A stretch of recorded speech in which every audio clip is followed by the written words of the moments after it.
ನಾವು ಬ್ರಹ್ಮಾವರ ತಾಲೂಕಿನಲ್ಲೂ ಕೂಡ ಅದೇ ರೀತಿಯ ಕಾರ್ಯಕ್ರಮಗಳನ್ನು ಆಯೋಜನೆ ಮಾಡಿಕೊಂಡಿದ್ದೇವೆ.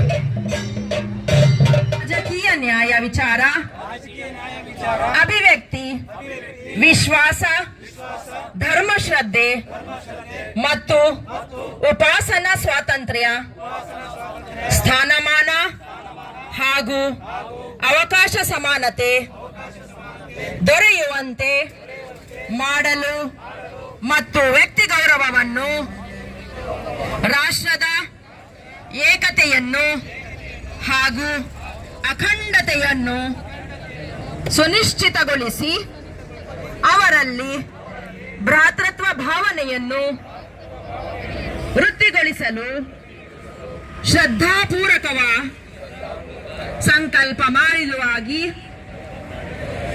ನಮ್ಮ ಸಂವಿಧಾನ ಸಭೆಯಲ್ಲಿ 1949 ಇಸ್ವಿ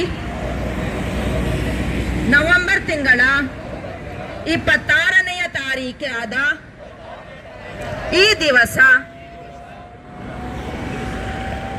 ಈ ಮೂಲಕ ಈ ಸಂವಿಧಾನವನ್ನು ಅಂಗೀಕರಿಸಿ ಅಧಿನಿಯಮಿಸಿ ಅರ್ಪಿಸಿಕೊಂಡಿದ್ದೇವೆ. ಜೈ ಹಿಂದ್.